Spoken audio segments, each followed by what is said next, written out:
स्तुति, तू मेरा जीवन सर्व सभी में, तेरी आराधना, तेरी स्तुति। उपस्थित है, और जब उसकी आत्मा यहाँ पे उपस्थित है तो हमें उसके समक्ष बहुत दीनता के साथ, नम्रता के साथ, शांति के साथ अपने हृदय में प्रार्थना लिए हुए बैठना है, ताकि जब प्रभु वचन के द्वारा हमसे बातचीत करे तो उसकी आत्मा जो है हमें उस वचन को समझा सके, क्योंकि उसकी प्रेरणा से ही ये वचन लिखा गया है। एक बार फिर धन्यवाद करते हैं परमेश्वर का कि उसने हमें यह मौका दिया, चुन के हमें अपने समीप आने दिया, धन्य किया है कि हम उसके चरणों में बैठ के उसके वचन को सुन सकें। हालेलुया। हमने वचन में से पढ़ा यहोशू की पुस्तक, उसका 24 अध्याय 1 से लेकर 18 तक हमने पढ़ा, और उसकी मेमोरी वर्स 15 कोई जोर से पढ़ दे। और यदि यहोवा की सेवा करनी तुम्हें बुरी लगे तो आज चुन लो कि तुम किसकी सेवा करोगे, चाहे उन देवताओं की जिनकी सेवा तुम्हारे पुरखा महानद के उस पार करते थे, और चाहे एमोरियों के देवताओं की सेवा करो जिनके देश में तुम रहते हो, परंतु मैं तो अपने घराने समेत यहोवा ही की सेवा नित करूंगा। आइए हम प्रार्थना करें। हालेलुया। धन्यवाद पिता परमेश्वर, धन्यवाद करता हूँ प्रभु तेरे सुंदर जीवित वचन के पढ़े और सुने जाने के लिए। पिता परमेश्वर, इस वचन के द्वारा जो कुछ तू हमसे बातें करना चाहता है वो हम पे जाहिर कर प्रभु। पिता परमेश्वर, अपनी भंडार को खोल के हमें चारा दे ताकि हमारी आत्माएं तृप्त हो सके। आए हुए प्रत्येक जन को तेरे हाथ में सौंपता हूँ, बच्चों को, जवानों को, बुजुर्गों को।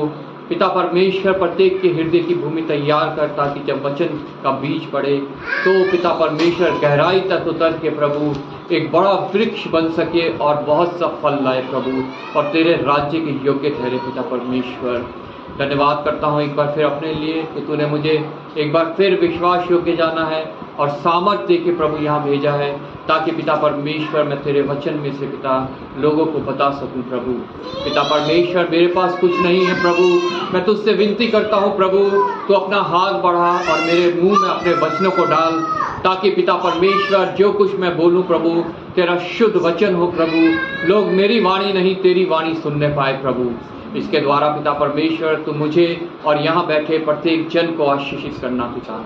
एक बार फिर आदर महिमा तुझे देते हुए धन्यवाद के साथ प्रभु यीशु के नाम से मांगते हैं, आमीन आमीन आमीन। यहोशू, हम सब जानते हैं मूसा के बाद जिसने इजराइल को मिस्र देश में से, जिसको प्रभु ने इस्तेमाल किया कि मिस्र देश मतलब गुलामी में से निकाल के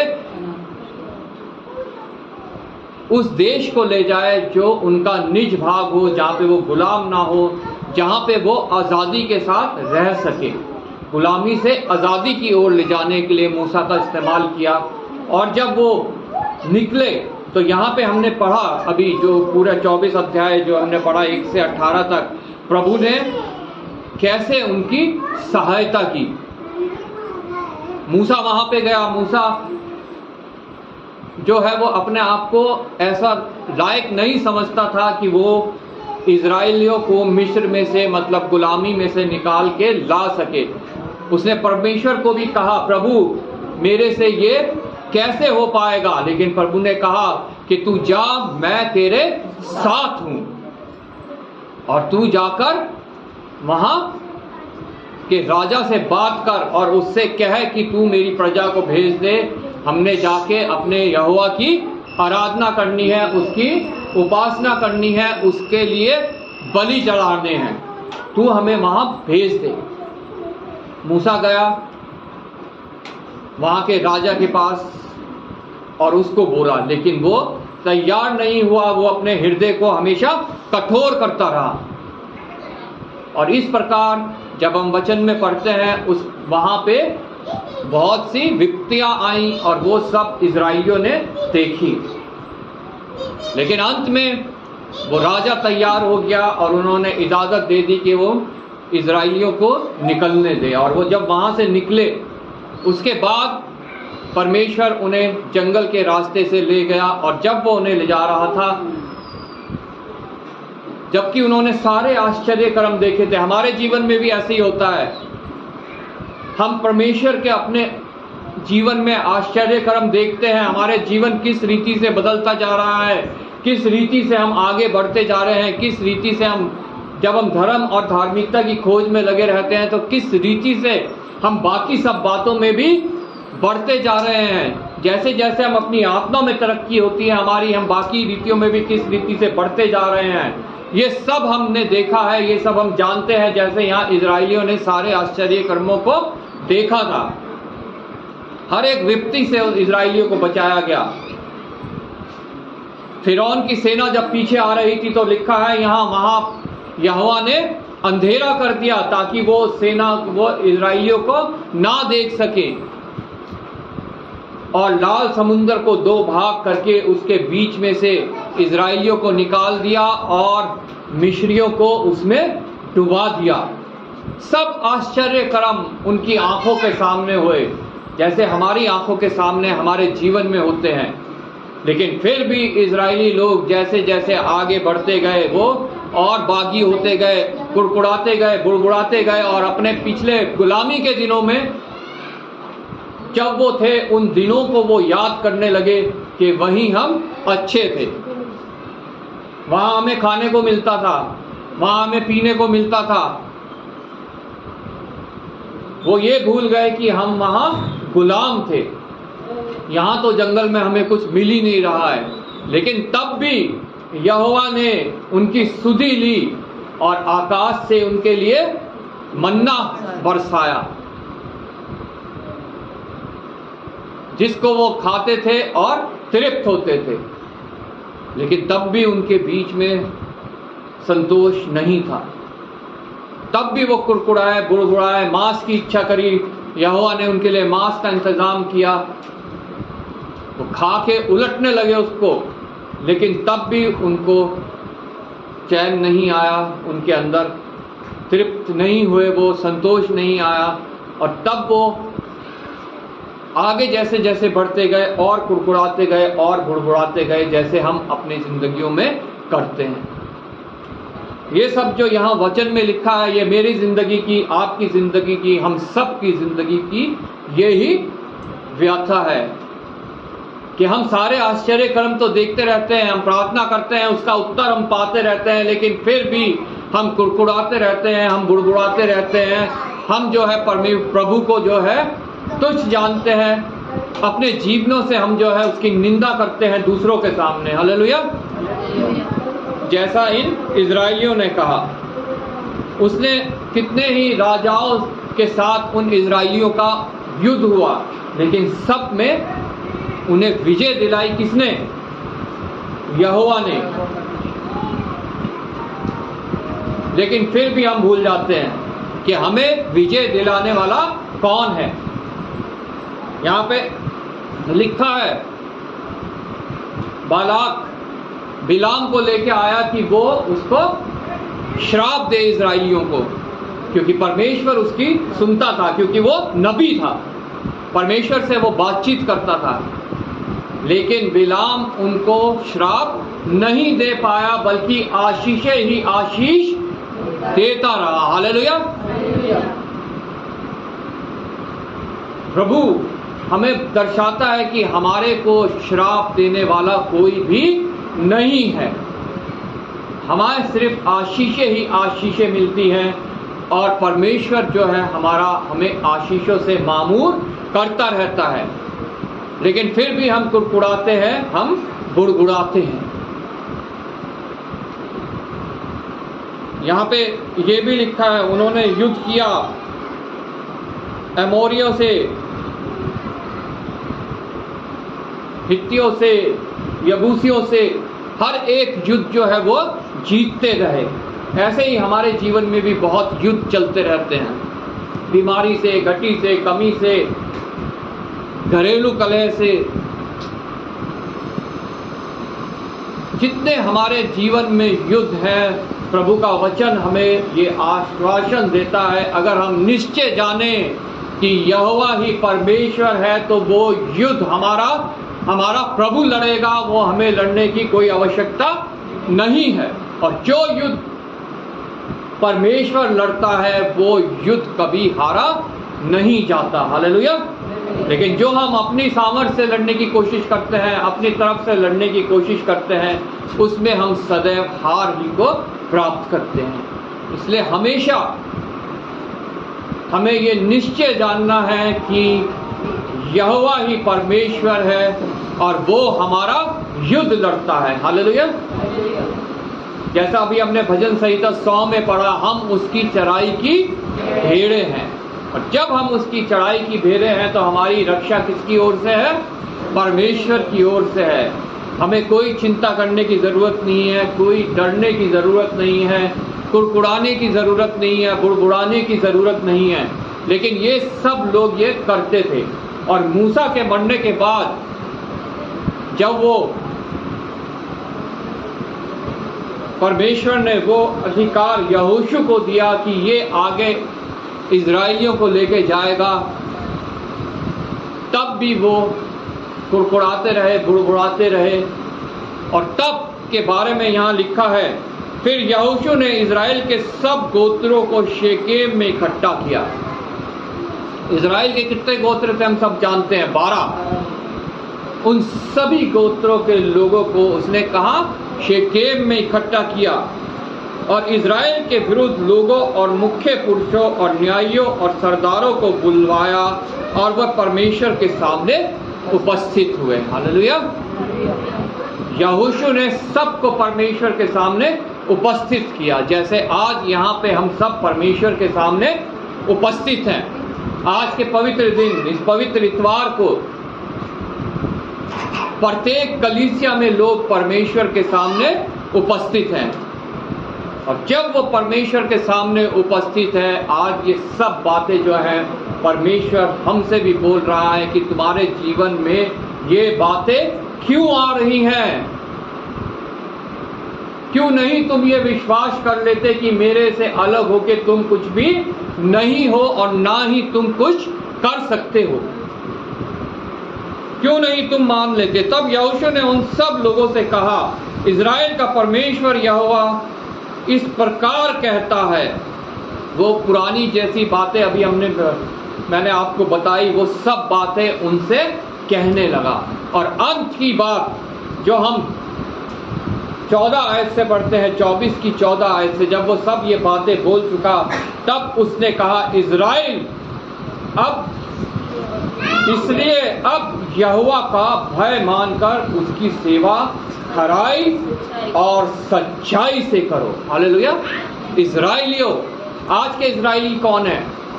हम लोग जो नई वाचा के इजराइली हैं।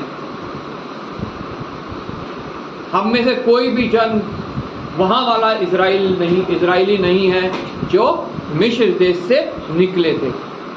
लेकिन हम इजराइल कैसे बन गए? क्योंकि हम भी गुलामी में थे, पाप की गुलामी में थे, शैतान की गुलामी में थे। हमें प्रभु वहां से निकालकर अपने बलिदान के द्वारा यहाँ तक लेके आया है, एक आशा, जहाँ जीवित आशा हमारे जीवन में है। और हम भी उस सफर में हैं जो हमें हमारे वाचा के देश तक पहुंचाएगी। हालेलुया। और जब हम यहाँ पहुंच चुके हैं, उस गुलामी से निकल चुके हैं, तो हम भी अब इजराइली हैं। Praise Lord. इजराइलियों, अब यहोवा का भय मानकर उसकी सेवा खराई और सच्चाई से करो।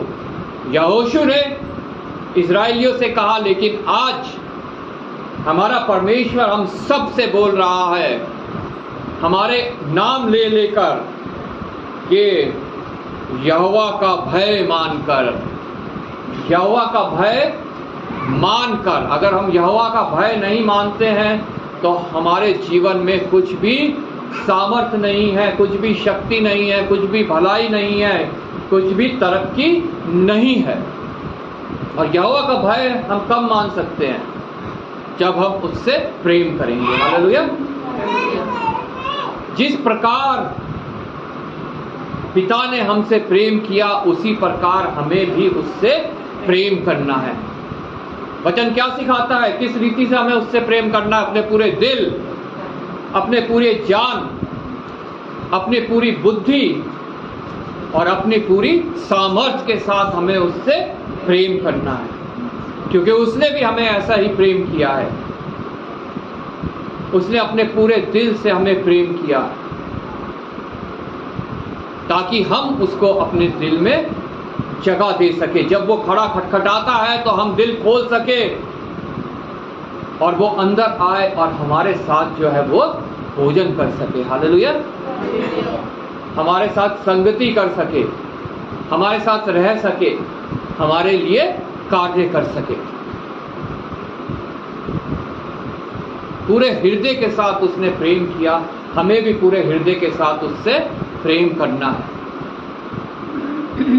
उसने हमें अपनी पूरी समानता दे दी, अपने स्वरूप में बनाया, अपने हाथों से अपने श्वास को हमारे नथनों में फूका। यह उसका प्रेम ही था कि उसने मनुष्य बनाए ताकि वो उसकी संगति कर सके।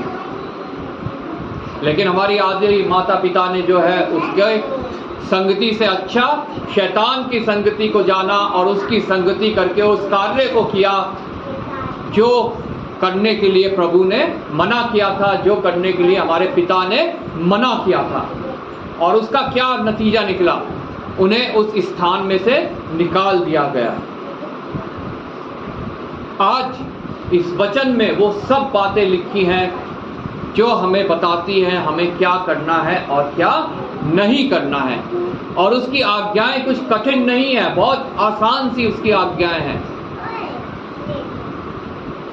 जब हम ये वचन पढ़ते हैं, मनन करते हैं, तो हमें वो सब मिलती जाती हैं। लेकिन जब हम इसको पढ़ते ही नहीं हैं तो हमारे लिए सब कुछ व्यर्थ है। इसलिए वचन को पढ़ना, उसको सुनना, उसको मनन करना हमारे लिए बहुत आवश्यक है। हालेलुया। इसलिए जहां बार बार मैं कहता हूं, कलीसिया में उपस्थित हो, प्रेयर मीटिंग्स में उपस्थित हो, जहां कहीं आपको मौका मिले आप वचन सुनो, वचन मनन करो, वचन पढ़ो और प्रभु से प्रार्थना करो कि वो अपनी आत्मा दे ताकि हम इस वचन को समझ सके। प्रभु का भय, यहोवा का भय मानकर उसकी सेवा खराई और सच्चाई से करो। वो खराई और सच्चाई कहां से आती है? यहोवा का भय मानने से। वचन हमें बताता है यहोवा का भय मानना बुद्धि का आरंभ है। हालेलुया। और जो कोई यहोवा का भय मानता है उसकी बुद्धि खरी होती है।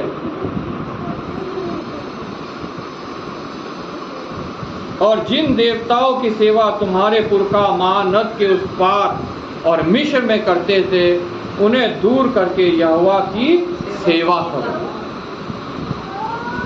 किस देश में? मिस्र देश में, जिसकी उपासना करते थे। जब हम अपने पुराने जीवन में थे, हमारी उपासना और चीजों की होती थी, भौतिक चीजों की होती थी, शारीरिक चीजों की होती थी, मूर्तियों की होती थी और देवी देवताओं की होती थी, जैसे इन इजराइलियों की होती थी। लेकिन यहाँ यहोशू एक चेतावनी दे के बोल रहा है कि उनकी सेवा करनी तुम बंद कर दो, उसे अपने से दूर करो। और अभी भी अगर तुम मेरे पास भी आते हो और उनकी भी सेवा करते हो तो मेरे पास तुम्हारे लिए कुछ भी नहीं है। और यदि यहोवा की सेवा करनी तुम्हें बुरी लगे, अगर प्रभु की सेवा करनी तुम्हें बुरी लगे, प्रभु यीशु मसीह का बलिदान तुम्हें बुरा लगे, तुम उस पर विश्वास ना करो, तो प्रभु का वचन कहता है तो आज चुन लो कि तुम किसकी सेवा करोगे। हालेलुया। आज वो दिन है कि हमें चुनाव करना है कि हम किसकी सेवा करेंगे। Praise Lord. यहाँ पे यहोशू एक ऐलान कर रहा है जो प्रत्येक परिवार को ऐलान करना बहुत आवश्यक है, बहुत जरूरी है। क्या है वो ऐलान? कि हमें आज एक चुनाव करना है। मुझे वो चुनाव करना है, आप लोगों को वो चुनाव करना है कि हमें किसकी सेवा करनी है। आज चुन लो कि तुम किसकी सेवा करोगे।